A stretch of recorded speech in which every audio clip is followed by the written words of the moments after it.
हाँ जी सीए साहब, कैसे हैं आप सब लोग? ठीक ठाक हो? कैसी चल रही है लाइफ आपकी?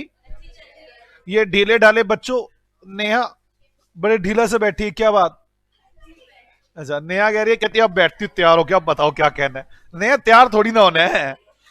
आओ, हम लोगों ने आपको पता है क्या शुरू किया हुआ था?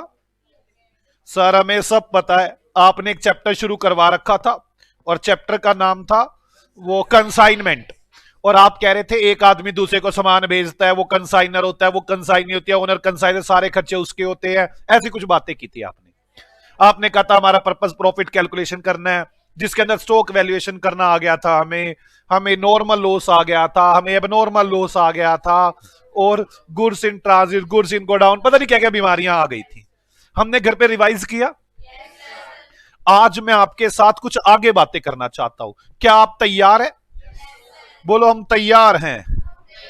आज कंसाइनमेंट का बैंड बजा देंगे, आज ईट से ईट बजा देंगे, आज कंसाइनमेंट को नहीं छोड़ेंगे। हीरे हो बेटे, आप कहां छोड़ने वाले कंसाइनमेंट को? हाँ, तो आप मेरी बात को समझे, मैंने क्या क्या बातें सिखा दी थी आपको। और पहले तो मेरा दिल एक कर रहा है कि एक एग्जाम्पल ले लूं, जितनी बातें सिखाई थी सारों का एक ताजा ताजा एग्जाम्पल हो जाए, उसके बाद फिर आगे बढ़े। आज बोलो खत्म करके हटेंगे। नीरज ने मुस्कान को सामान भेजा, सुबह सुबह का टाइम है, और आप एग्जाम्पल बता दो क्या है। हाँ, एग्जाम्पल। 9 9 10 9 10 10 11 10 11 सॉरी 10 11 10 10 ही है। चलो कोई बात नहीं, आज तक हमने 20% जोड़ लूं, 2.5 लाख को 125 से डिवाइड करो, कितना आता है? 2000। आईपी 2.5 लाख रुपए। बताओ बच्चों, हीरे हो आप, है ना? कितने से डिवाइड किया था 2.5 लाख सो? तो फिर लिखो 20% ऑन कॉस्ट पे सामान भेजते हैं। ओके, लोडिंग के खर्चे हुए 20,000 रुपए। अब पूरा पूरा क्वेश्चन करेंगे जैसे करते हैं, है ना? अब ये भेजी मैंने 1,000 यूनिट्स, 1,000 यूनिट्स दिल था। यहां पे अनलोडिंग हुई, जिसका खर्चा आया 30,000 रुपए। यहां पे सेलिंग एक्सपेंसेस हुए, जिनका खर्चा आया 10,000 रुपए। यहां पे बेड डेट्स हुए 4,000 रुपए के। यहां पे सेल हुई 400 यूनिट्स, 8 लाख रुपए की। 400 यूनिट्स 8 लाख रुपए की। नॉर्मल लॉस है 100 यूनिट्स, एबनॉर्मल लॉस है 200 units. Abnormal loss in transit है। हीरे हो आप बेटे, हीरे। बोलो ना हम हीरे हैं सर। एक तो घर से सड़ के आते हैं, बिल्कुल बोलते नहीं आप, एक थोड़ा बोला करो, जागो थोड़ा सा। तो ना घर से लड़के आए मेरे पे गुस्सा उतारोगे। ये तो मम्मी मार के भेजती है रोज इनको। अच्छा, कमीशन। वो कह रही है हाँ मेरी मम्मी ने तो आज तक मुझे नहीं मारा, बस एक बार मारा था, जिस दिन मारा था बड़ा। कमीशन 10%। लिखा ही नहीं डेल क्रेडिटेड है कि नॉर्मल है, तो दिस इज नॉर्मल कमीशन है। कैसा लग रहा है आपको? हाँ लगेगा, अच्छा क्यों नहीं लगेगा, मैं हूं ना। अब आगे चलो, कैलकुलेट प्रॉफिट और हाउ मच अमाउंट रिसीवेबल। किसी को कोई डाउट हो तो बात कर सकता है, वरना हम आगे बढ़े। सर आगे बढ़ो, वो तो मुझे पता ही है, हो तुम गंदे। कंसाइनमेंट अकाउंट बनाएंगे। प्रॉफिट निकालने के लिए कौन सा अकाउंट बनाया जाता है? Consignment account. 2, goods sent on consignment. Consignment पर माल भेजा गया, कितने रुपए का था? 2.5 लाख रुपए का। क्या चीज है ये? आईपी। एक धोखा है इसके अंदर, मैं जानता हूं आपका nature.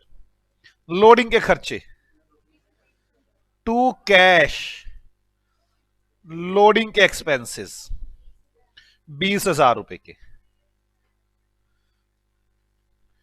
Unloading selling bad debts यहां पे टू मुस्कान, अनलोडिंग कितने अनलोडिंग 30,000, सेलिंग 10,000, बेड डेट्स 4,000। कोई डाउट है किसी को? यहां तक बातें हो गई। सेल्स बाय मुस्कान, सेल्स कितने रुपए की 8 लाख रुपए की। हीरे हो आप, हीरे। मतलब कई बार तो दिल पता सोचो ना, बस क्या कहने को कहता है, बस दिल ऐसा कहता है, बाग बाग हो जाता है आपको देखते। मेरा जितना भी गम हो दुख हो आपको देखते ही गम दूर। 80,000 रुपए कमीशन। आप मुझे बताओ बेडर्स यहां आएगी कि नहीं आएगी? आएगी। Why not?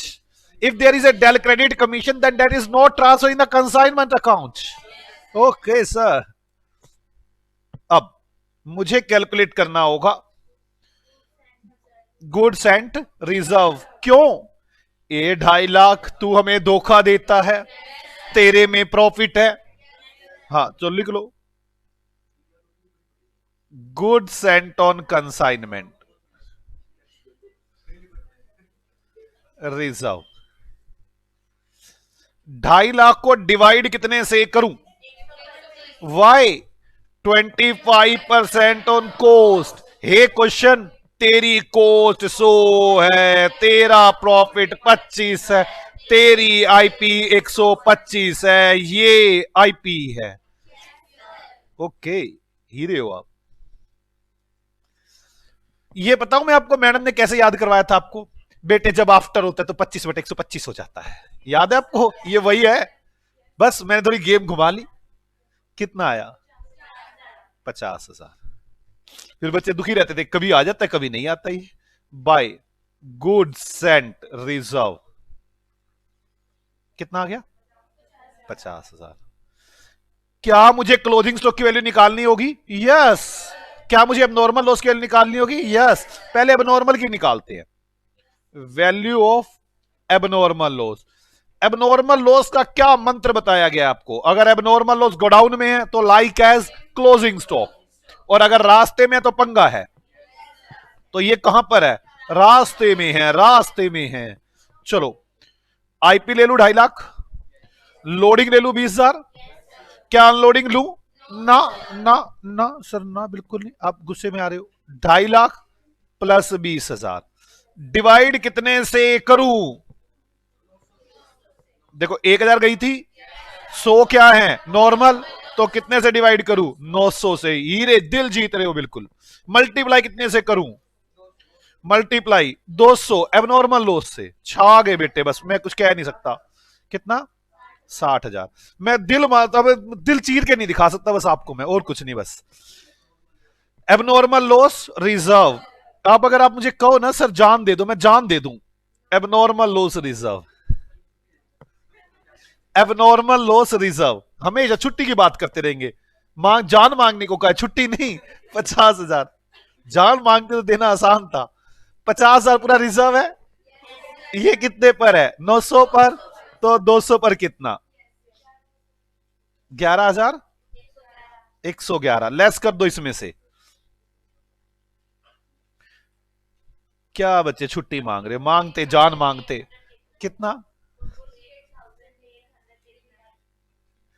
ठीक है, ये आ गया close abnormal loss by abnormal loss. मांगनी थी तो जान मांगते। क्या मांग लिया तुमने? छुट्टी। इतनी छोटी चीज ये तुम्हें बिल्कुल नहीं दे सकता। यहां तक समझ में आ गई? Value of stock. अब मजा आएगा। चलो 2.5 लाख डिवाइड 2.5 लाख प्लस 20,000। देखो मैं मरवाता हूं डायलॉग, रुक जा। 2.5 लाख प्लस 20,000 डिवाइड बाय कितना करूं? आराम से दिमाग चलना चाहिए आपका। डिवाइड बाय 900 चलना चाहिए का मतलब वैसे चलना चाहिए आपका दिमाग। मल्टीप्लाई कितने से करूं? मल्टीप्लाई क्यों? 1000 थी, 100 रास्ते में निकल गई, 900, 200 ये निकल गई, 900 200 की 700 400 बेच दी तो 300। ओ नो, हीरे हीरे 90,000। मुस्कान के खर्चे तो लेने ही नहीं, लेने हैं। ये 9 वाला कौन था? ये 9 जिस दिन मेरा हाथ उठ गया ना 30,000 की अनलोडिंग बेटे। 9 डिवाइड बाय 900, डिवाइड बाय 900 700। बस यही तो दिल जीतने की आदत है तुम्हारी, यही से इन अदाओं पे तो मैं फिदा हूं तुम्हारी। 700 into 300 12857 total 1,02,857। Stock reserve, stock reserve कैसे करोगे? 1,02,857। अरे क्या लिख रहे हो सर, तुम नहीं बोल रही है।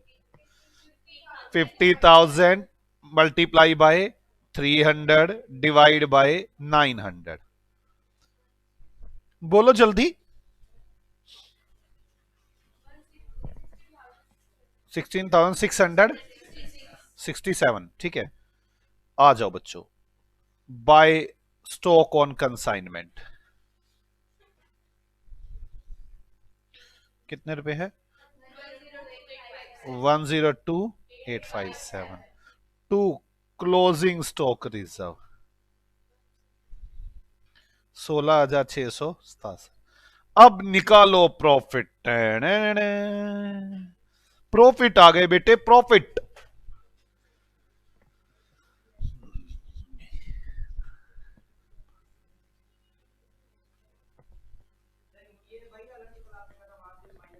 हाँ वहीं से माइनस कर सकते।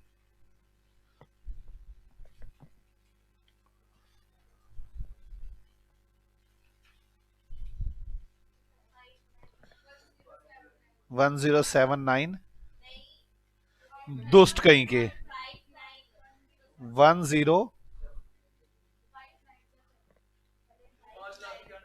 ए मूर्खो 5,91,000। हाँ समझ गया मैं, 079। यहां तक समझ में आ गया आपको बेटे? क्या ये मुश्किल था? बोलो आग लगा देंगे। नहीं बेटे ज्यादा नहीं, यहां तक समझ में आ गया आपको? चलो अब मैं वो ना बनाऊ ना कंसाइनिंग अकाउंट, कुछ समझा लूंगा अब। मतलब आ तो गई सारी बातें अब आपको, अब तो आप दिल जीतने वाली बातें कर रहे हो। आ जाओ अब मैं आगे बातें सिखाता हूं। आराम से कुछ जर्नल एंट्रियां सिखाना चाहता हूं कंसाइनर की बुक में। किसकी बुक में? कंसाइनर की बुक में। अभी खत्म नहीं हुआ, एक दो बातें रह गई हैं कमीशन की, उसके बाद मैं चैप्टर को समाप्ति की घोषणा कर सकता हूं। मुझे पता है बच्चे क्या कह रहे, कह रहे कुछ जर्नल एंट्रियां सिखाओ। आप पहले मेरी बात समझो। आपने पी एंड एल अकाउंट तो देखा होगा, हाँ या ना? बेटे पी एंड एल अकाउंट एक गंगा नदी है जो बहुत बड़ी है, बहुत बड़ी है। This is a river of Ganga. Okay, हाँ। आपने आज तक देखा होगा एक ट्रेडिंग अकाउंट नाम की छोटी सी नदी चलती हुई आती है और पी एंड एल में मिल जाती है। गंगा उड़गी चौड़ी होगी, ये लो, मेरी बात समझ में आ गई? तो आप जानते होंगे एक ट्रेडिंग रूपी गंगा, वो छोटी सी नदी जो अपना जीपी बहाते हुए लाती है या ग्रोस लॉस भी बहाते हुए लाती है, वो तो अलग बात है। ऐसी बेटे आपके दिमाग में यह है कि ट्रेडिंग के बाद ही पी एंड एल बनता है, ऐसा नहीं है। हमारे अगर 50 बिजनेस है, 50 बिजनेस के अलग अलग अकाउंट बनते हैं और सबका पी एंड एल अकाउंट एक बनता है। जैसे मैं अगर आपसे बात करूं, मेरा कंसाइनमेंट का बिजनेस है, मेरी अपनी तो दुकान है ही है मोबाइलों की, जिसे जीपी और जीएल आता होगा। मैंने कंसाइनमेंट पर भी बिजनेस किया हुआ है, इसके लिए एक अलग से नदी चल पड़ती है। कौन सी? Consignment account. ये भी अपने प्रॉफिट लॉस लाती है और गंगा नदी में मिक्स कर देती है। सीधी सी बात है, अगर नदियों में गंद ज्यादा होगा तो गंगा गंदी होगी, और गंद अगर साफ होगा पानी तो गंगा साफ होगी। सीधी सी बात है, ग्रोस लॉस ज्यादा होंगे तो गंदी तो नहीं है इसने। बोलो आधे बच्चे, राम तेरी गंगा मैली होगी मूवी थी एक, मूर्खो ये वो नहीं चल रही। आगे ऐसे ही मेरी अपनी लापरवाही के कारण मुझे नुकसान होते हैं, उसका अलग अकाउंट बनता है एबनॉर्मल लॉस। वो अपने घाटे बहाते हुए लाता है और गंगा नदी में झोंक देता है। आपको मेरी बात समझ आई? ऐसे हो सकता है बड़ी सारी नदियां हो सकती हैं। जैसे अब तो एक चैप्टर हट गया आपका, एक चैप्टर हुआ करता था जॉइंट वेंचर, हम दो लोग मिलकर बिजनेस करते हैं, वो भी अपना अलग से अकाउंट बनाते हैं, वहां से प्रॉफिट लॉस आते हैं, वो प्रॉफिट लॉस भी इस गंगा नदी में मिलते हैं। और एंड में गंगा नदी अपना रिजल्ट बताती है जब समुद्र में मिलने वाली होती है कि मैं गंदा पानी लेके आई हूं कि अच्छा पानी। मेरी बात समझी? समुद्र मतलब कैपिटल में जब जाना होता है। मेरी बात समझ में आ गई? कोई डाउट? पहले तो आप सबको यह समझ में आ जानी चाहिए कि आपको ऐसा ना लगे कि सिर्फ ट्रेडिंग के अकाउंट साथ ही पी एंडल होता है, कंसाइनमेंट के साथ भी होता है, जॉइंट वेंचर के साथ भी होता है, एबनॉर्मल लॉस के साथ भी होता है। मतलब आपको समझ में आ रही है ना? पी एंडल अकाउंट तो आपके ओवरऑल प्रॉफिट्स को शो ऑफ करता है। मैंने लैंड बेची, मुझे लैंड से प्रॉफिट्स आते तो वो भी इधर ही आ जाते हैं। हे गधो, क्या मैं ठीक बोल रहा हूं? अच्छा, अब ध्यान से मेरे को आपको सिखानी है सिर्फ कंसाइनमेंट के बारे में। आपने कंसाइनमेंट के बारे में अलग से खाता बनाना है। ओके, तो हम लोग कैसा करते हैं ध्यान से सोचना। पहले हम परचेज करके ले आते हैं सारा सामान। मान लो मैंने मोबाइल खरीदे तो मैं एंट्री बनाता हूं परचेज अकाउंट डेबिट, अभी लिखना नहीं है आपने, टू क्रेडिटर। मान लो मैंने 1 लाख का सामान खरीदा। कोई डाउट? अब ये परचेज हम कहां डाल देते हैं? ट्रेडिंग में। मेरी बात समझ में आ गई? कहां पे चली जाती है ये? ट्रेडिंग में। अब मैंने इस 1 लाख के सामान में से 40,000 का सामान कंसाइनमेंट के लिए भेज दिया। किसके लिए भेज दिया? कंसाइनमेंट के लिए। बाकी 60,000 का सामान मैंने अपनी दुकान में रखा, ये मेरी शॉप में है। तो ये तो ट्रेडिंग अकाउंट में ही पड़ा रहेगा क्योंकि शॉप का तो ट्रेडिंग अकाउंट होता है। जो 40,000 रुपए का सामान है ये मुझे अपने ट्रेडिंग अकाउंट से बाहर निकालना होगा। क्या एंट्री बनती है? ध्यान से, पहले कंसाइनमेंट अकाउंट डेबिट, कंसाइनमेंट को डेबिट करते हैं। या आप एक काम करो, पहले ट्रेडिंग से सामान निकालते हैं। गुड्स, यही 2 एंट्री मुश्किल है बस। Goods sent on consignment account debit to trading account. पहले तो ट्रेडिंग अकाउंट से सामान निकाला जाता है। मान लो मैंने 40,000 का सामान ट्रेडिंग अकाउंट से निकाल दिया। भाई गुड सेंट डेबिट हो गया और ट्रेडिंग अकाउंट क्रेडिट हो गया, तो ट्रेडिंग अकाउंट से सामान निकल गया ना। इसके बाद जो ये गुड सेंट है ये कंसाइनमेंट पर भेजा जाता है। Consignment account debit to goods sent on consignment. मान लो आईपी पर सामान भेजा गया तो आईपी आ जाता है। 40,000 10,000 का स्टॉक रिजर्व हो जाता है। मेरी बात समझ में आ गई? तो इस तरह से पहले सामान निकाले जाते हैं। सबसे पहले मैं कंसाइनमेंट की एंट्री सिखा रहा था। सामान ट्रेडिंग अकाउंट से निकाला जाता है। क्या एंट्री बनती है? आप देखो जब ट्रेडिंग अकाउंट से निकाला जाएगा तो ट्रेडिंग को क्रेडिट किया जाएगा। देखो जब सामान खरीदा, ये ट्रेडिंग अकाउंट है, पहले सामान खरीदा 1 लाख डेबिट हो गया। अब इसे क्रेडिट ही तो करेंगे बाय गुड सेंट 40,000 रुपए, और ये 40,000 कहां चला जाएगा? कंसाइनमेंट अकाउंट में टू वो गुड सेंट 40,000 रुपए। अगर 50 का हो तो 50। आपको मेरी बात समझ में आ गई है?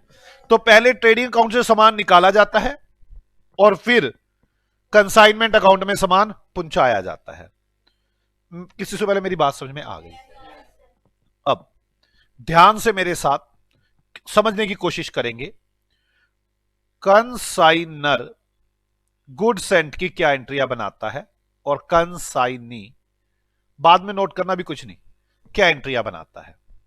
गुड सेंट की क्या एंट्रियां बनती हैं? यह बनाता है good sent account debit to trading account, और वो भी किस पर? कोस्ट पर। ठीक है, फिर ये एंट्री बनाता है consignment account debit to good sent ये आईपी पे, ये इसकी कोई एंट्री नहीं बनाता। ये तो सिर्फ बिल्कुल ऐसा हो गया, कंसाइनर ने अपने ट्रेडिंग अकाउंट से सामान उठाना, एक दुकान से सामान उठाया, दूसरी दुकान पे सामान रख दिया, कोई ओनरशिप ट्रांसफर नहीं हुई, सिर्फ आउटफ्लो ऑफ गुड्स हुआ, ओनरशिप ट्रांसफर नहीं हुई। जब हम किसी को माल बेचते हैं तो गुड्स सेल हो जाता है, उसमें ओनरशिप भी ट्रांसफर हो जाती है और गुड्स का भी आउटफ्लो हो जाता है। यहां पे गुड्स का तो आउटफ्लो हो गया पर ओनरशिप ट्रांसफर नहीं हुई, इसी वजह से कंसाइनर सिर्फ एक गोडाउन से लेकर दूसरे गोडाउन की एंट्री बनाता है, कंसाइनी कोई एंट्री नहीं बनाता। मतलब मैं अगर यहां पे बात करूं आपसे, मैंने क्या कहा, मैंने कहा यहां आउटफ्लो ऑफ गुड्स है, ownership no transfer, ownership transfer नहीं हुई है। सेल के केस में क्या होता है, दोनों हो जाती हैं, आउटफ्लो भी हो जाता है और ओनरशिप भी ट्रांसफर होती है। अगर मैं सेल के केस में और कंसाइनमेंट में केस में समानता की बात करूं तो एक ही सिमिलरिटी है कि आउटफ्लो ऑफ गुड्स है, ठीक है। इसी रीजन से कंसाइनी एंट्री नहीं बनाता। आपको पता है मैं ये रीजन क्यों बता रहा हूं। एक नंबर का, 2 नंबर का question true false with reason बताना होगा, तब मुझे रीजन बताने होंगे। कोई डाउट है किसी को? ये बस इसमें और सेल में बस एक ही समानता है, outflow, ownership no transfer. Consignee क्या करेगा, कोई एंट्री नहीं बनाएगा। इसके बाद अगली बात करते हैं, अब आ जाते हैं खर्चों पे, एक्सपेंसेस पे। आपको पता है कंसाइनर खर्चे करता है, कंसाइनर एक्सपेंसेस करता है। अब जब हम ट्रेडिंग अकाउंट वाले खर्चे करते हैं, नॉर्मल खर्चे करते हैं, वो तो ऐसी एंट्रियां बनती है, wages account debit to cash, ये ऐसे नहीं बनती। ये कहते हैं छोटा सा काम हमने साइड बिजनेस शुरू किया हुआ है, consignment account debit to cash, होती तो वेजेस टू कैश है, जैसे एक बात हो, वैसे हम नॉर्मल एंट्री बनाते हैं वेजेस टू कैश, फिर क्या बनाते हैं, trading account debit to wages, हम 2 एंट्रियां बनाया करते हैं ऐसे। अब हम करते हैं wages account debit to cash, दूसरी अब कंसाइनमेंट है ना, तो consignment account debit to cash to wages. क्योंकि मैंने आपको बताया ना ये अलग बिजनेस है, ये ट्रेडिंग वाला बिजनेस थोड़ी ना है। आपको लुको पैसिलो ने बताया हुआ है कि भाई साहब खर्चे जिस बिजनेस के हो मैचिंग करनी चाहिए, उसी बिजनेस के खर्चे डालने चाहिए। मेरी बात समझ में आ रही है? तो अब हम सीधी एंट्री बना देते हैं, consignment account debit to cash. कौन सी बना देते हैं, consignment account debit to cash. Consignee इसकी कोई एंट्री नहीं बनाता, मेरा बिजनेस मैं खर्चे करूं, वो क्यों एंट्री बनाएगा? मेरी बात समझ में आई है? कंसाइनी ने अभी भी कोई एंट्री नहीं बनाई, गुड्स रेंट की भी कोई एंट्री नहीं बनाई उसने, उसने खर्चों की भी कोई एंट्री नहीं बनाई। अब कंसाइनी एक्सपेंसेस, देखो मैंने चाय वाले को पैसे देने थे, मैंने कहा आप दे आओ मेरे पैसे, तो मैं क्या एंट्री बनाऊंगा, चाय वाला अकाउंट डेबिट या एक्सपेंस अकाउंट डेबिट टू, आपका नाम आपको देने मैंने, आप क्या एंट्री बनाएंगे, मेरा नाम अकाउंट डेबिट टू कैश, आपके पास से कैश गया। तो कंसाइनी जब खर्चे करता है हम एंट्री बनाते हैं consignment account debit to consignee, और ये एंट्री बनाता है इसकी, कहता है consignor account debit to cash. मेरी बात समझ में आ गई? ये कंसाइनी ने खर्चे किए, ये अपनी कमीशन की भी सेम एंट्री बनाता है, इसी कमीशन की बता देता हूं, खर्चों की तो हो गई, अब कमीशन की बता देता हूं। कमीशन की एंट्री हमारे लिए तो खर्चा ही है, हम तो वैसी एंट्री बनाते हैं, कंसाइनमेंट अकाउंट डेबिट, एंट्री नहीं पूछी जाएंगी बिल्कुल भी, मैं सिर्फ बता रहा हूं आपको, consignment account debit to consignee, खर्चा डेबिट हो गया और मेरे कंसाइनी को पैसे देने हैं। ये क्या एंट्री बनाता है, consignor account debit to commission, commission, पैसे नहीं गए ना इसके पास से, इसने तो लेने हैं, इसकी इनकम है। किस किस की बात समझ में आ गई? इसकी इनकम बन जाती है ये। मेरी बात किस किस को समझ में आ गई है कि कौन आदमी क्या एंट्रियां बनाएगा? तीन चार बातें की थी हमने, याद है आपको? कौन कौन सी की थी? गुड सेंट होता है, दूसरा एक्सपेंसेस होते हैं, अब कमीशन होती है। एक एक एंट्री की डिस्कशन करते हुए चलेंगे। अभी तक इसने सिर्फ दो ही एंट्री बनाई है, अब कमीशन भी हो गई। कमीशन के बाद अब बैड डेट्स को ना लेके आओ, पहले सिंपल लेके आओ ना, सेल्स ले लो। सेल्स लो जी, सेल्स। जैसे ही सेल होती है, ये सेल है किसकी? हमारी, उसकी थोड़ी ना। हम क्या बोलते हैं? हम कंसाइनर से पैसे लेंगे, कंसाइनी से पैसे लेंगे, कंसाइनी। हम कंसाइनी से पैसे लेंगे और हमारी कंसाइनमेंट अकाउंट, हमने कंसाइनमेंट अकाउंट में लिखा है ना ये सेल्स। देखा ना आपने वहां पे कंसाइनमेंट क्रेडिट में लिख दिया था मैंने, कंसाइनमेंट अकाउंट सेल्स। इसने हमें वो पैसे देने होते हैं। ये क्या एंट्री बनाता है? कहता है वो ना, डेटर से पैसे लूंगा, अगर नगद आगे तो कैश, ठीक है, cash account debit, receivable account debit, उनसे पैसे लेने हैं और कंसाइनर को देने हैं। कोई डाउट है किसी को? सोच लो अभी भी, आराम से सोच सोच के एंट्रियां बनानी है, कोई जल्दी नहीं है इस बारे में हमें। कोई दिक्कत है? सेल हो गई। अब बाकी और क्या बचता है? स्टॉक, स्टॉक बचता है। आ जाओ, स्टॉक ऑन कंसाइनमेंट। सोचो, इसका तो स्टॉक ही नहीं है ये तो कोई एंट्री नहीं बनाता इस बात की, नो एंट्री। ये कह रहा है मेरा स्टॉक ही नहीं, मैं क्यों बनाऊं एंट्री? ये बनाता है। क्या बनाता है ये? कंसाइनमेंट अकाउंट क्रेडिट कर रखा है इन्होंने, stock on consignment account debit to consignment. ठीक है बच्चों? एबनॉर्मल लॉस होता है, एबनॉर्मल लॉस। बताओ जल्दी, abnormal loss account debit to consignment. ये तो कोई एंट्री नहीं बनाएगा, इसको क्या मतलब एंट्री से? क्या मेरी बात आपको समझ में आ रही है? आगे चलते हैं। अभी तक हमने जो किया वो समझिए आप। मैंने आपको सिखाया गुड सेंट की एंट्रियां, फिर मैंने सिखाई एक्सपेंसेस की एंट्रियां कि भाई एक्सपेंसेस है, ये एक्सपेंसेस है, कमीशन है। इसके बाद मैंने आपको सिखाई सेल, फिर स्टॉक ऑन कंसाइनमेंट, फिर एबनॉर्मल लॉस। अब नॉर्मल लॉस की तो एंट्री ही नहीं होती, वो तो यूनिट्स कम करते, बात खत्म। बैड डेट्स की एंट्री, बैड डेट्स की एंट्री, तो बैड डेट्स। अगर डेल क्रेडिटेड कमीशन नहीं दी गई, नो डेल क्रेडिटेड कमीशन,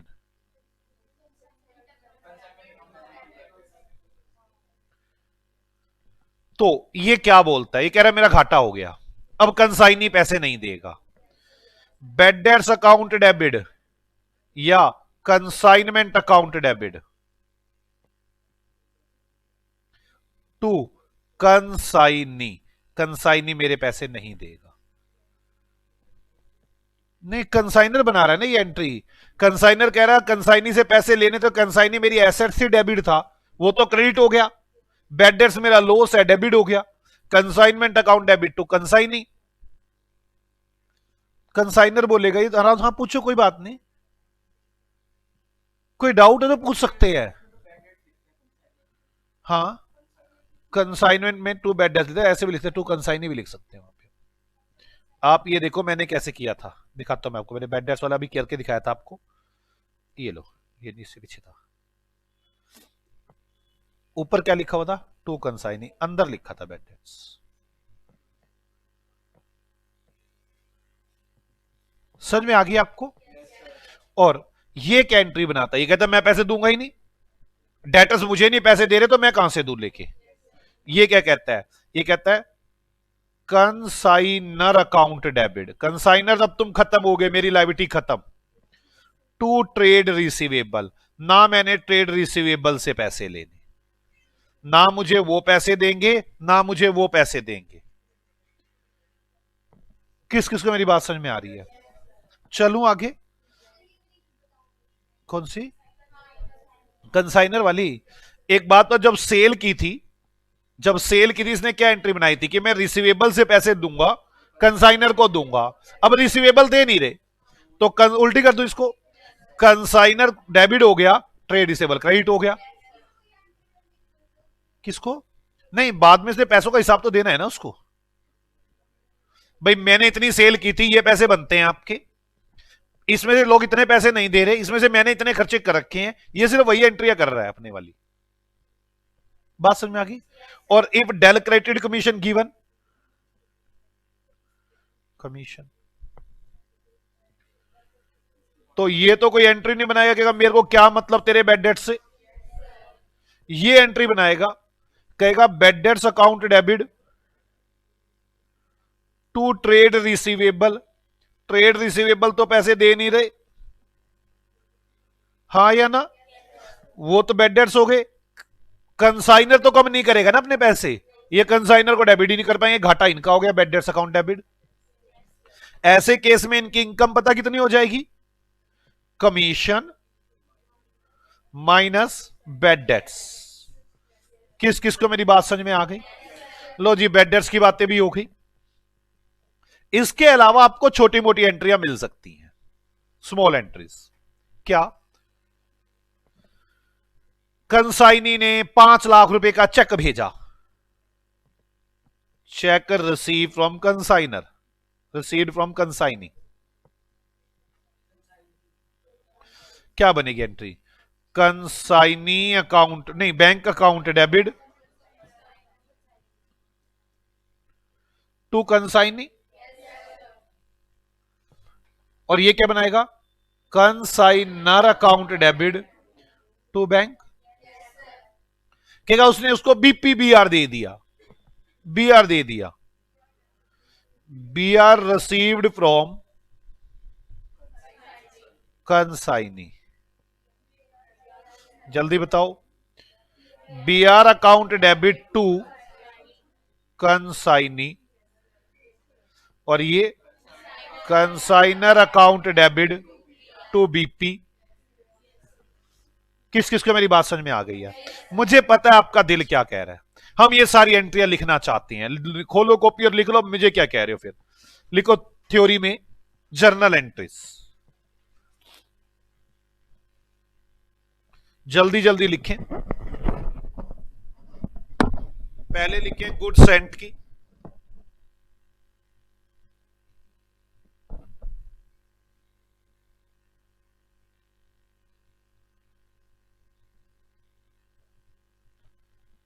पहले लिखें गुड्स सेंट की,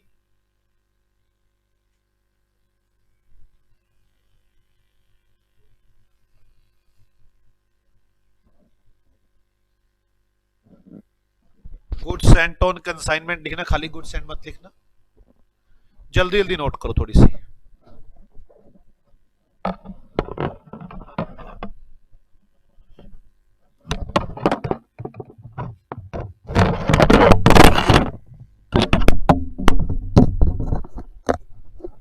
जल्द से जल्द।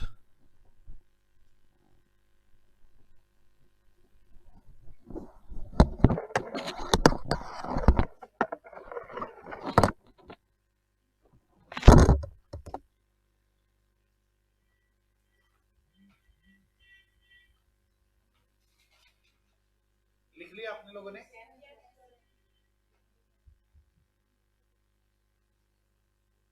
चलो आगे।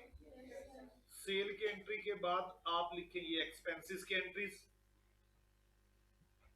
सेल की एंट्री के बाद आप लिखें एक्सपेंसेस की एंट्रीज।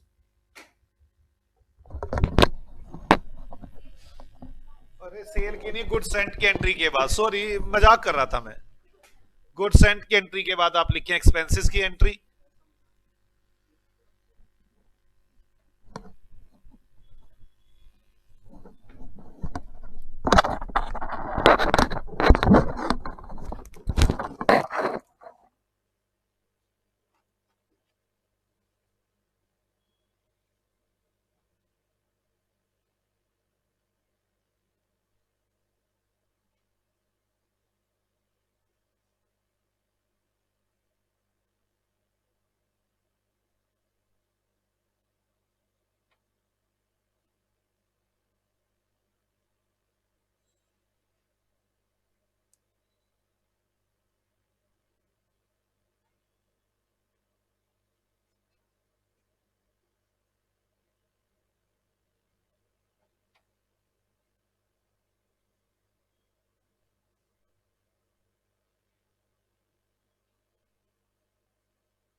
नेक्स्ट सेल की एंट्री,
कंसाइनर को देने हैं वो पैसे मैंने,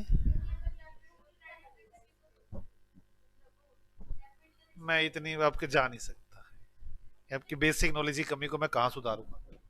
कैश लेना है, कैश आ गया मेरे पास, आप मेरे पैसे लेके आ जाओ तो मैं क्या क्या एंट्री बनाओगे, आपने मेरे देने हैं, बार मैडम ने आपको पैसे दिए कि नीरज सर को दे देना, क्या एंट्री बनाओगे?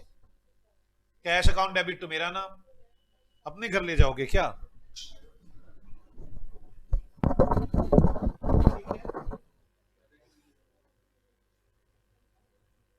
बेसिक वीक है और करेंगे बात नॉमिनल रियल पर्सनल ढूंढने की। यार नॉमिनल रियल पर्सन से बन ही नहीं सकती, वो कुछ और ही सोच रहे हो तुम।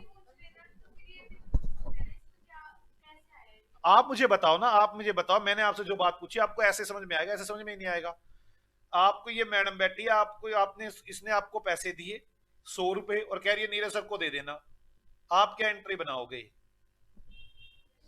कैश आया, किसको देने हैं? नीरज को, cash account debit to Neeraj, same entry, ये कंसाइनी है, इसको आदमियों ने पैसे दिए कि उसको दे देना आप ये पैसे, कंसाइनर को क्या आया? कैश, देने किसको है? कंसाइनर को। मैं तो ये ऐसे समझा सकता हूँ आपको एंट्री, आपके तरीके से नहीं समझा सकता, तरीके से कभी आपको पहले कराया तो है, मैं समझ रहा था आपकी भाषाओं को।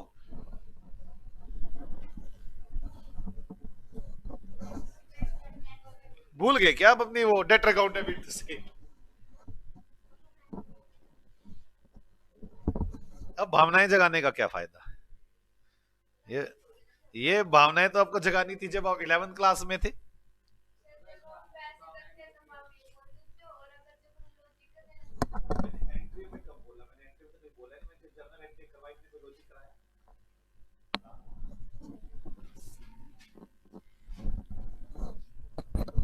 जहां जो मेरे सिलेबस का पार्ट है ना, मुझे उस पर जाना है। ये तो लो सिलेबस तो खत्म होने का नाम नहीं लेता। चलो बैठ सी लिख ली क्या आपने? बातें मरवा रहे इतनी देर से यार, खोटी कर रहे हो टाइम मेरा भी अपना भी।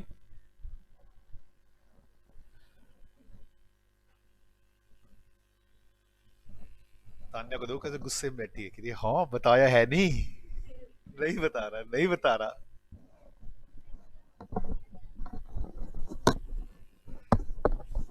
ना इसमें ना वो फंडा उनके लग नहीं रहा, रिसीवर वाला, इसके अंदर ना एसेट्स लायबिलिटी से सोचा जाएगा, अकाउंटिंग क्वेश्चन से। या मैं ज्यादा बातें नहीं कर सकता। बेडर्स हो गई, पुराने रूल की कुछ कमी है, जो कमी यहाँ पे थोड़ी सी शो होती है। ध्यान तो राजा खिड़िया कहीं और लिख रही नहीं।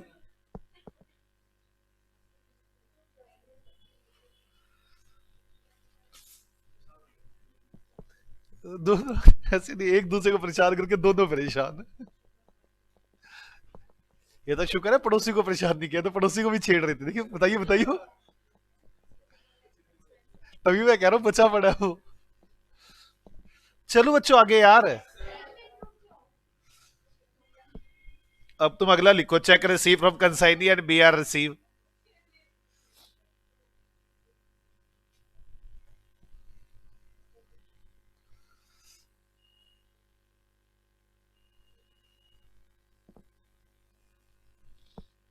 मैं इसके बाद आगे बढ़ना चाहता हूं, मेरे से रुका नहीं जा रहा यार, बहुत देर हो गई है मेरे को।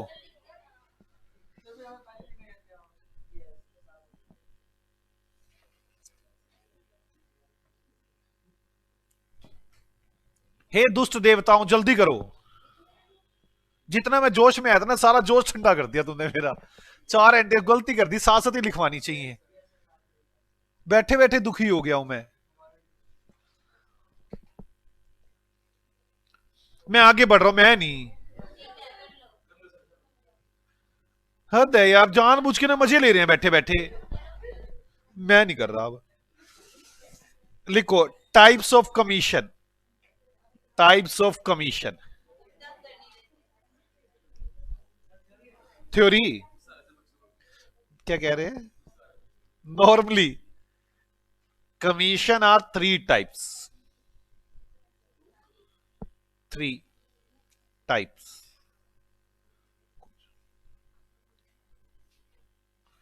Number 1 normal commission,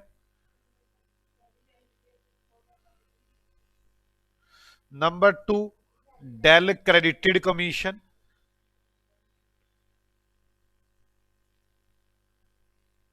number 3 over riding commission.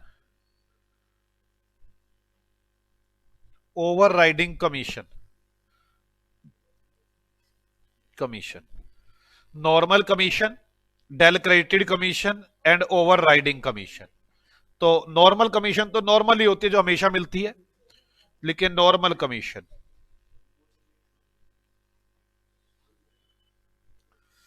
This commission is provided for sale of goods. आपने हमारा सामान बेचा, इसी के लिए हम आपको ये कमीशन दे रहे हैं। डेट इज नॉर्मल, ये तो मिलनी ही चाहिए। दूसरी del credited commission.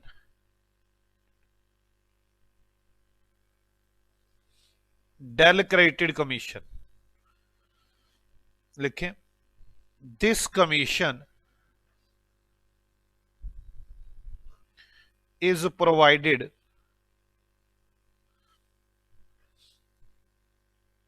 To consignee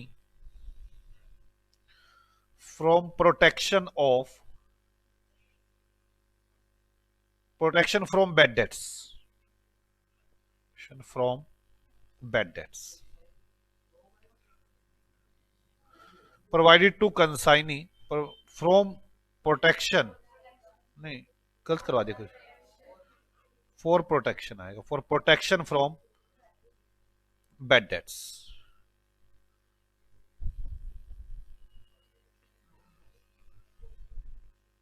This commission provide to consignee for protection from bad debts। Bad debts से प्रोटेक्ट करने के लिए कमीशन दी जाती है। इफ दिस कमीशन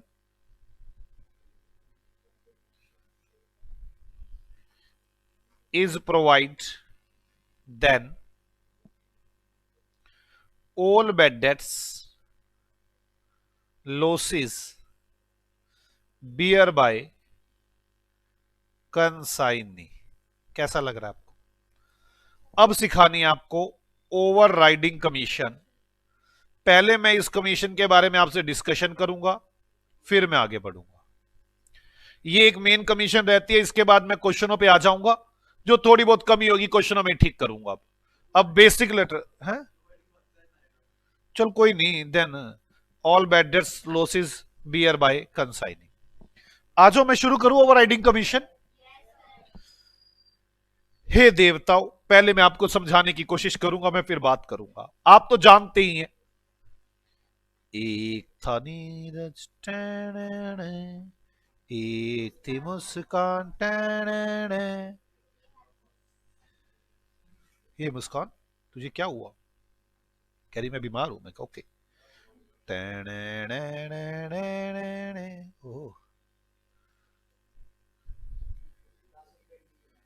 क्या कह रहे हो?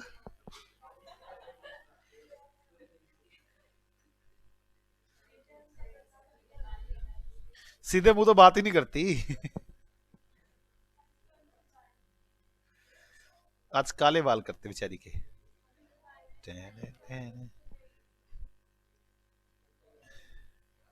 आपको कौन सा कलर नजर आ रहा है? चलो डार्क ब्लू बाल सही आजकल। तेरे को बड़े फैशनों का पता है। ब्लैक करो, रेड करो, आधे ब्लैक आधे रेड।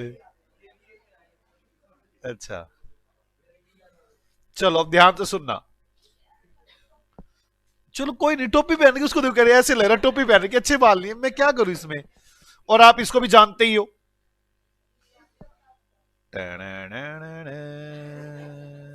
और तो उसे खोपड़ी अलग बनाता हूं मैं।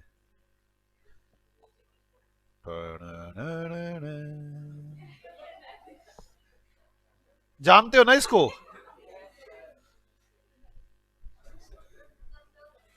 ये कमजोर हो गए हैं। गम खा गए इनको, लेकिन आदत नहीं सुधरी इनकी। आज की कहानी में इनके पापा के बारे में जरा सुने आप, कितने चालाक हैं ये। मैं यहां, वो वहां, यूपी में, और उसके पापा कहां? यूपी में।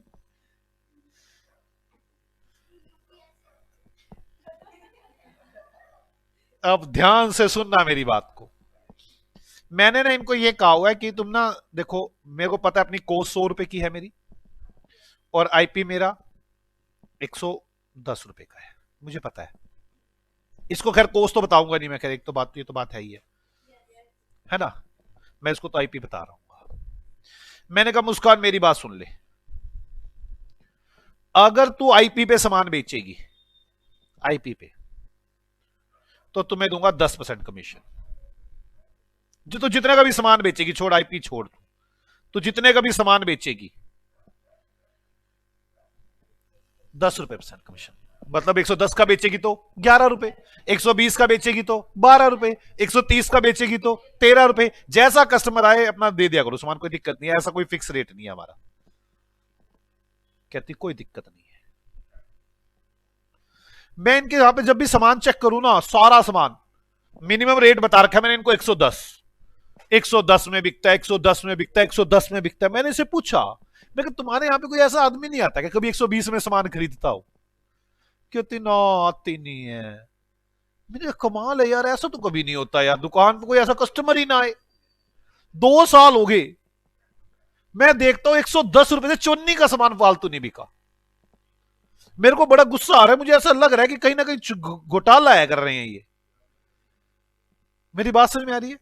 मैंने मुस्कान को फोन किया, मैं कहा मुस्कान, कहती क्या बात? मैंने कहा यार एक बात बता, तुम्हारे यहां पे सामान महंगा नहीं बिकता क्या? कहती कभी नहीं बिकता हमारे यहाँ पे, मेरे पापा ने कह रखा है। मेरे को शक पड़ गया, जैसे इसने कहा ना कह रखा है मेरे पापा ने। मैंने कहा ये तो सीधी बात कभी सिखाता ही नहीं। मैंने कोई तो गड़बड़ है। मैं कहा उसने सच्ची बता, बिकता नहीं क्या सामान? कहती नहीं बिकता ना, पापा ने कह रखे नहीं बिकता तो नहीं बिकता। मैं कहा तुम्हें को बता दे, मैं नहीं बताता किसी को। कहती ना ना मेरे को पता है, मैंने बताना है, तुमने अभी फोन मारना है, अल्टीमेटली बसना मैंने ही है। मैं कोई बात नहीं, मैं नहीं कहता, नहीं कहता, बता दे चल, कोई बात नहीं बता दे। कहती बता दू? मैं कहा बता। कहती पापा ने पता क्या करते हैं, कोई कस्टमर आ जाए उसे कहते 150 रुपए का सामान है। कस्टमर कहते इतना महंगा सस्ता नहीं करोगे? कहते पापा कहते नहीं है सस्ता सामान, ले चला जा। कहते एक शर्त पे सस्ता हो सकता है, 10 रुपए कम कर देंगे तेरे, तेरे को देंगे 140 रुपए का, पर बिल देंगे तेरे को 110 रुपए का। बात समझ में आ रही है? 30 रुपए खा गए। कहते हैं अगर हम आपको 140 बताए तो कितनी कमीशन कर देते? 14 रुपए। पापा ने 30 रुपए तो ऐसे ही साफ कर दिए। बात समझ में आ रही है? बात समझ में आ रही है आपको? कहती पापा का दिमाग बड़ा तेज चलता है, मगर उल्टे कामों में ही चलता है। बात समझ में आ रही है? कहती एक्स्ट्रा एक्स्ट्रा दिमाग है मेरे पापा के पास। मैंने कहा यार कमाल का आदमी है यार, मतलब चोरी चकारी मतलब सारा दिन ध्यान है इसका। आपको मेरी बात समझ में आ रही है? अगर आप इसकी जगह होते आप ऐसा ना करते? सबके दिल दिमाग की घंटियां बज रही है, सबकी घंटियां बजी टन टन टन। आप मेरे एक बात समझ में आ गई आपको? बताओ ये धोखा है कि नहीं है? ऐसे करना चाहिए धोखा, पर करोगे? आप मुझे बताओ अन्याय है कि नहीं है मेरे साथ? और ये ज्यादा चालाक नहीं बन रहा कुछ, हर बात में चोरी ढूंढ के बैठ जाता है। दिल दुख रहा होगा, नहीं दुख रहा होगा? बहुत दिल दुख रहा है। अच्छा यूपी वाले, एक बच्चा कह रहा है यूपी वाले ऐसे ही होते हैं। बेटे आप सारे यूपी वालों को बदनाम कर रहे हो, ऐसे नहीं होते। मैं तो मजाक मजाक में कह रहा था। वो बच्चा कह रहा है इससे भी गंदे होते हैं। नहीं कह रहे, अच्छे होते हैं। अच्छा यूपी चेंज कर दो, हरियाणा में आ जाओ। चलो हरियाणा में आ जाएगी, क्या इशू है ऐसे? चलो आप मुझे बताओ ये धोखेबाज है कि नहीं है? इसके धोखों से कैसे बचूं मैं? मुझे बड़ा गुस्सा तो आया होगा ना इंटरनली, प्रकट कर सकता गुस्सा? नहीं। मैंने फोन मारा, मैंने कुछ नहीं बोला इसको। मैंने फोन मारा, कहती आ गया ना फोन, यही पता था मेरे को, पता था मेरे को। फोन आया, मैं कहा और सर क्या हाल चाल है? कहते ठीक है। मैं कहा सर आप 110 का सामान बेचते हो? कहते हाँ 110 से महंगा बिकता ही नहीं है, क्या करे कस्टमर लेता ही नहीं।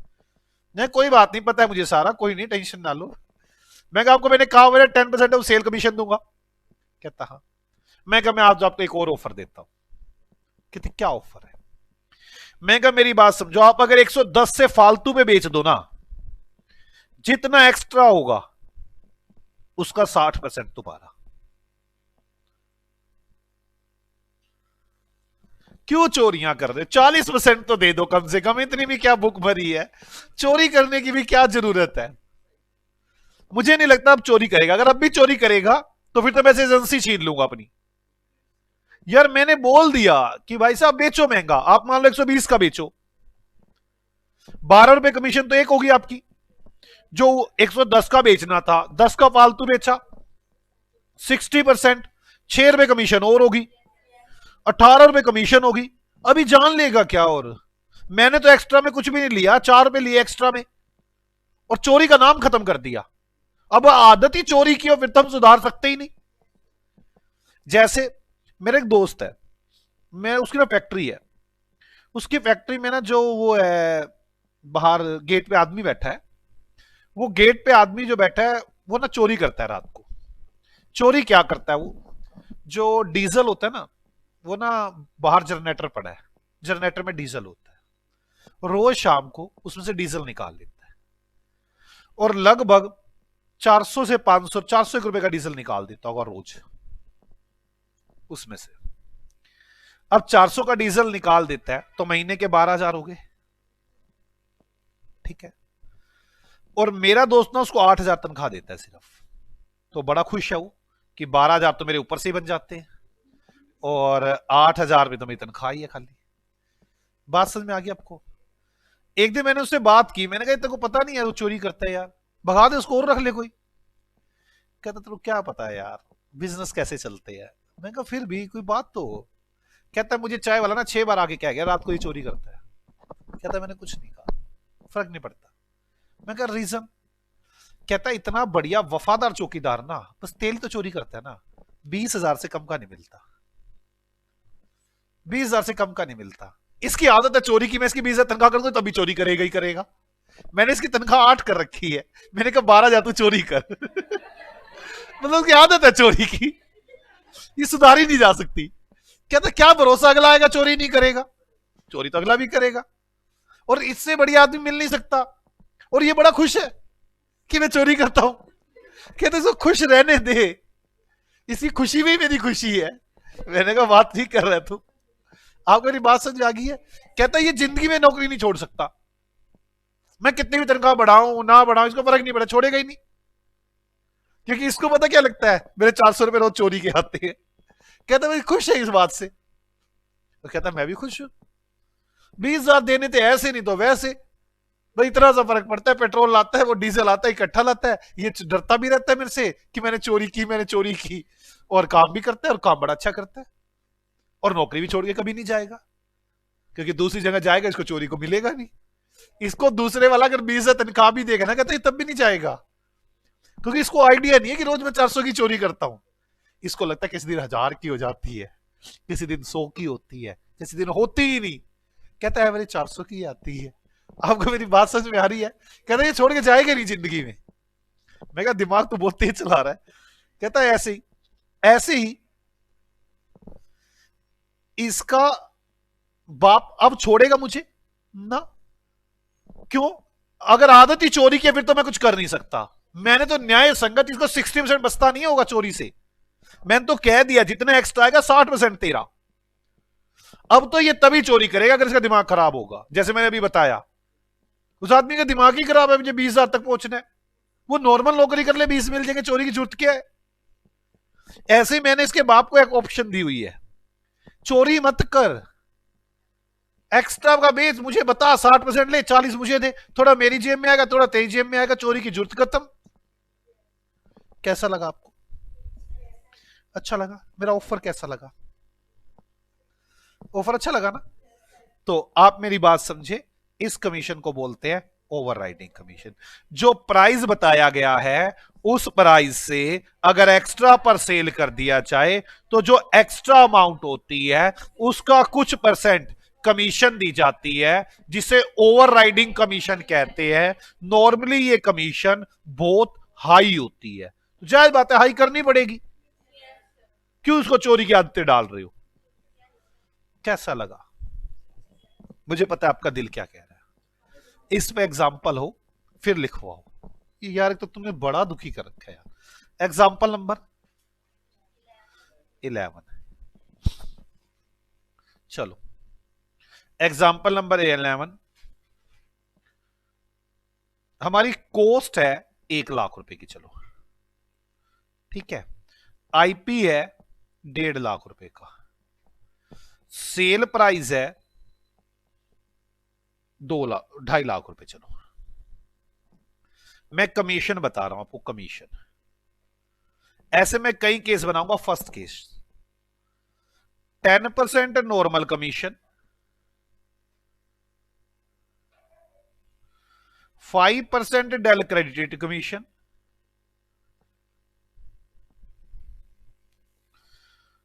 30% ओन, या 25% दे देता हूं चलो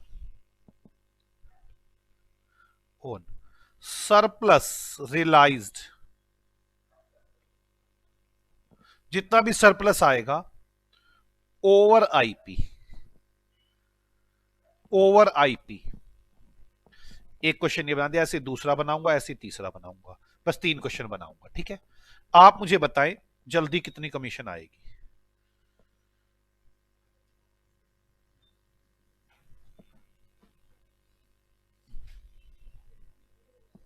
solution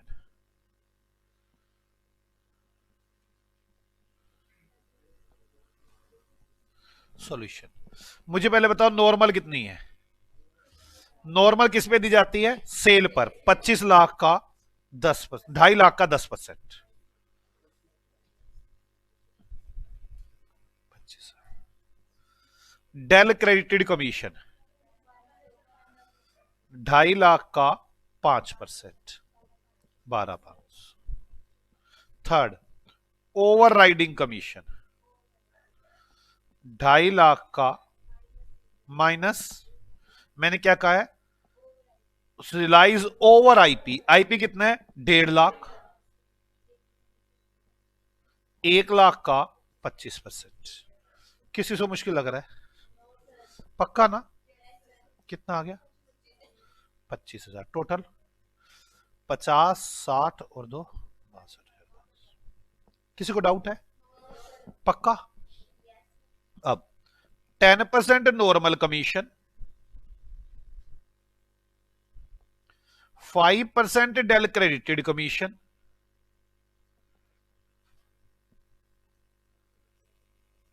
25% surplus realised over IP and all commission. All commission आपको देना है 25% सरप्लस जो रियलाइज किया गया आईपी से ऊपर और सभी कमीशनों से ऊपर। बच्चे इसमें बड़ी गलती करते हैं। सेकंड पार्ट, नॉर्मल बताओ कितनी है? नॉर्मल 2.5 लाख का 10% 25,000।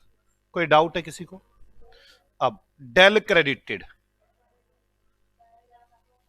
2.5 लाख का 5% 12,500 ओवर राइडिंग। बच्चे यहां गलती करते हैं, एग्जाम में ये कई बार आ जाता है। 2.5 लाख माइनस 1 लाख माइनस 37,500 नहीं, माइनस 1.5 लाख आईपी है, 1.5 लाख बोलो माइनस 37,500। उसने कहा सारी कमीशन घटाने के बाद, अभी रुक जाओ, 25/125 सारी कमीशन घटाने के बाद, मतलब जो अब कमीशन आएगी वो भी घटाने के बाद। मैंने लिखा था सारी कमीशन घटाने के बाद। तो कितना आ गया ये?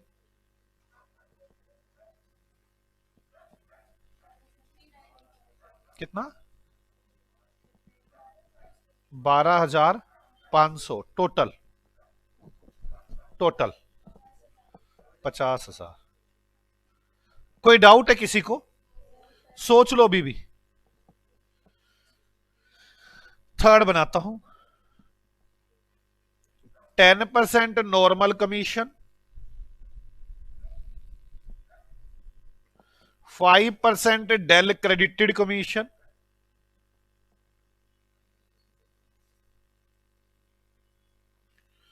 25% सरप्लस रियलाइज्ड ओवर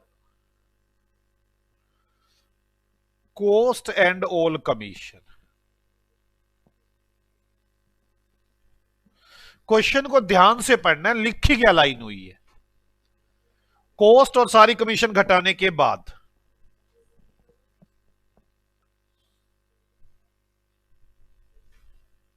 चले थर्ड, नॉर्मल कितनी है? जल्दी बोलो, कैसे निकाला आपने नॉर्मल? 2,50,000 का 10% 25,000। डेल क्रेडिटेड 2,50,000 का 5% 12,500। Over riding 2.5 lakh minus 1 lakh, अब cost minus 37,500 into 25/125 22,500 total. Total commission कितनी आएगी? कितना? 60,000। 60,000 कमीशन आ गई। कोई डाउट है? मुझे पता है अब आप क्या कह रहे हो, हमें लिखवा तो दो। मैंने यहां पे चल रहा था आपके पास डेल बैड डेट्स की कमीशन, वो कौन सी कमीशन चल रही थी थ्योरी में? डेल क्रेडिटेड कमीशन लिखवाई थी। जरा सा डेल क्रेडिटेड कमीशन के बारे में एक बात समझ लो, एक बार बड़ी दिक्कत करते हैं लोग। डेल क्रेडिटेड कमीशन के बारे में लिखा होता है कि डेल क्रेडिटेड कमीशन आपको उस पे, यार लोग कहते हैं उधार सेल पर दी जानी चाहिए। उधार सेल पर नहीं, टोटल सेल पर। ठीक है ना? पहले लिख लो इस लाइन को, कई बार क्वेश्चन आ जाता है। It is always provided on total sales. लोग क्रेडिट सेल पे बोलते हैं, कहते हैं बैड डेट्स तो क्रेडिट सेल से होते हैं। मैं इसके रीजन में नहीं जाना चाहता, आप टोटल सेल लिख ले। आगे लिखें over riding commission. Overriding commission लिखो, if consignee sold goods above the declared price, above the set price, above the set price, then consignor provided extra commission on extra price, on extra sale price. Normally this commission is very high. Normal ये commission बहुत ज्यादा होती है। Normally this commission is very high. सच बताऊं, मोटा मोटा खत्म। अब तो सिर्फ क्वेश्चन करने बाकी हैं। क्वेश्चन करें और फिर देखते हैं कोई एक आधी बात आएगी तो बीच में समझा देंगे। नॉर्मली हमारे पास कंसाइनमेंट कंसेप्चुअली खत्म।